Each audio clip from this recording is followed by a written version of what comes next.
Okay, Thor, hit me.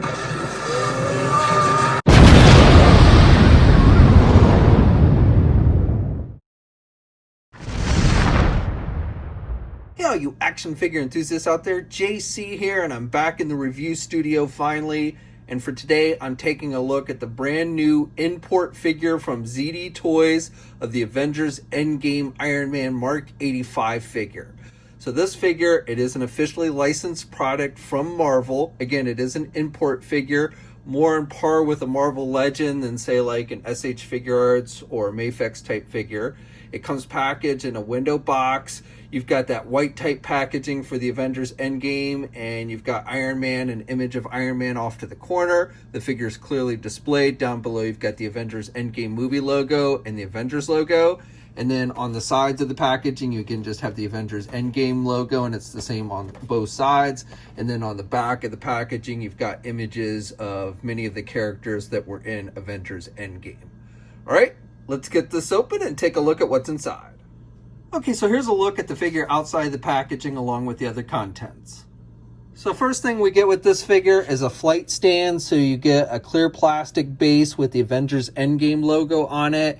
And then you get this arm with the clips.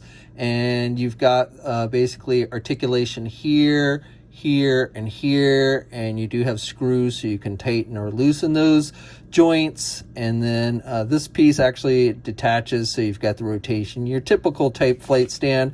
Now the base has 3 holes, one in the middle and then 2 on the sides, so you can plug the arm in any of those holes, and then again use it to either just stand the figure or have him in some flight poses.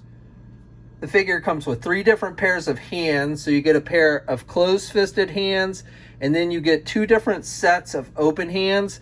And the hands are these, both of these sets of hands are pretty much the same. You've got the repulsor there on the underside, and there's no holes on any of these hands. And you've got the little plating on the top of the hand with some line work and everything. And the fingers are straight out.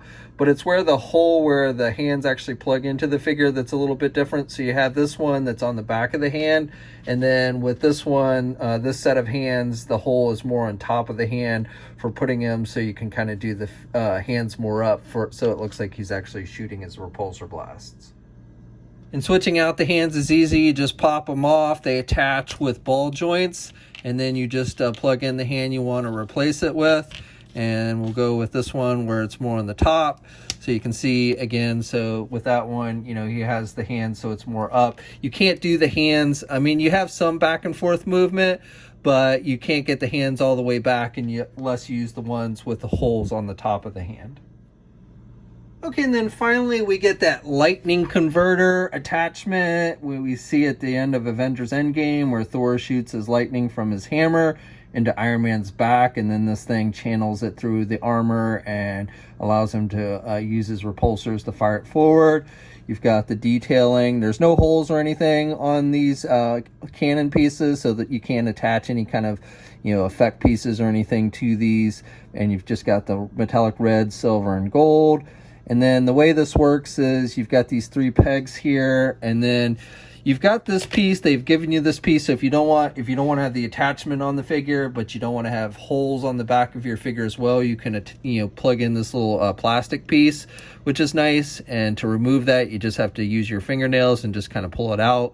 And then you have the 3 holes there, and then you can take this weapon attachment and just plug it into his back. And it does fit nice and tight and looks pretty good overall. There's no movement, there's no articulation to these pieces or anything. It is, you know, one static piece of plastic, but again, it looks pretty good and looks how it did in the movie. Now for the figure, I like it overall. I like the paint, the metallic paint, especially there on the chest with the red. I think looks really nice, better than the Marvel Legend figure, and looks like actual metal. So I think they've done a good job with that. I do kind of like the helmet, the helmet on the Marvel Legend figure a little better than on this one. I don't know, maybe it's the eyes. The eyes are kind of plain on the figure, and I don't know, it just, I kind of like the Marvel Legend version, the head sculpt a little better. But I do definitely like the paint, especially there on the chest with the metallic red and everything on this figure over the Marvel Legend figure.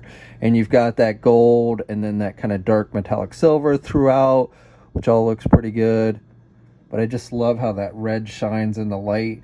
And, you know, it's more in keeping with like a Marvel Select Iron Man figure than a Marvel Legend figure in that regard.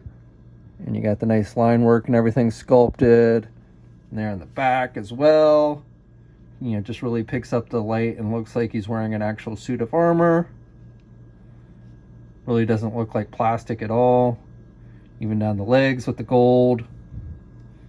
And then there with the boots again with the red and everything. And the dark kind of grayish silver.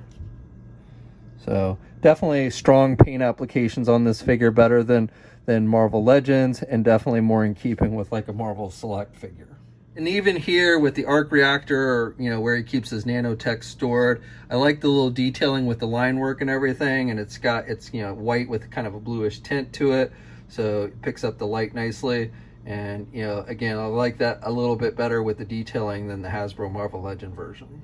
Okay, so this figure is taller than a Marvel Legend figure, but not as tall as a Marvel Select figure.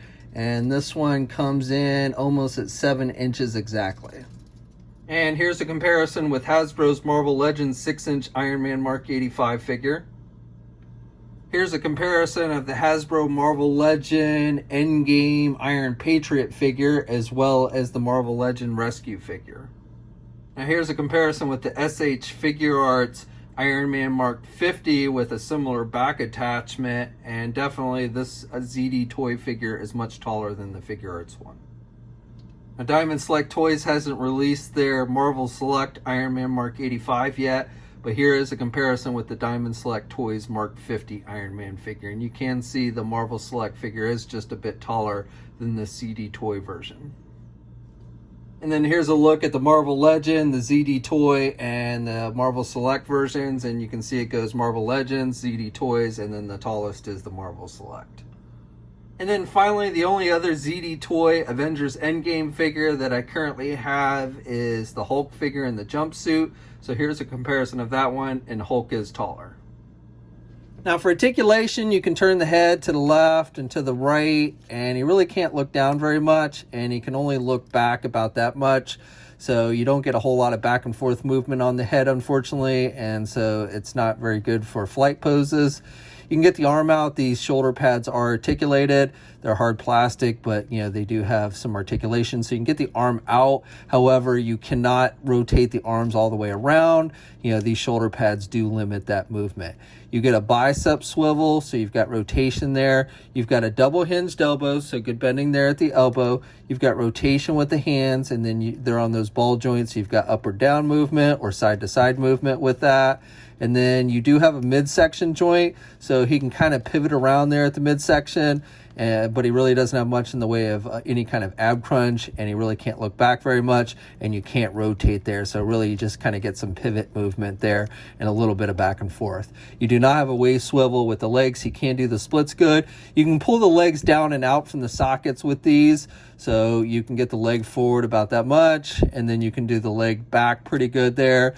You don't have a traditional thigh swivel with this one, but it's attached on a ball joint, so you do get pretty good rotation around that ball joint if you pull the leg out from the socket. And then you have double hinged knees, so you can bend his knees pretty good there. And then with the feet, you have hinges, so up and down movement a little bit, and you do get a little bit of ankle pivot. These pieces on the legs come down over the feet, so it does limit that movement, but you do get a little pivot. And then there are no peg holes on the bottom of the feet for this figure. Okay, so that's my review. So this figure has a very solid paint job. I really like the metallic reds and golds on the figure. They really pop nicely on it.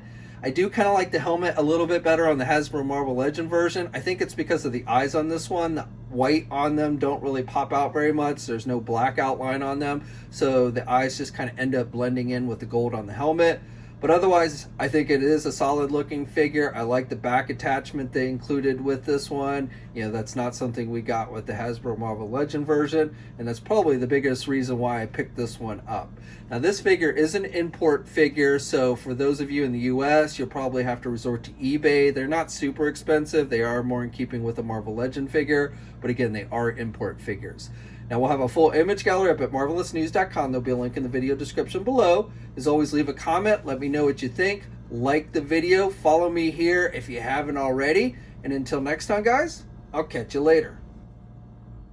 Hey, thanks for watching today's video, and be sure to subscribe to the channel if you haven't already, and hit that bell notification so alerted every time I upload a new video. And be sure to head over to the Toy News International and Marvelous News Message Boards communities. It's a great place to talk toys and win cool contests like $100 store credits to Big Bad Toy Store.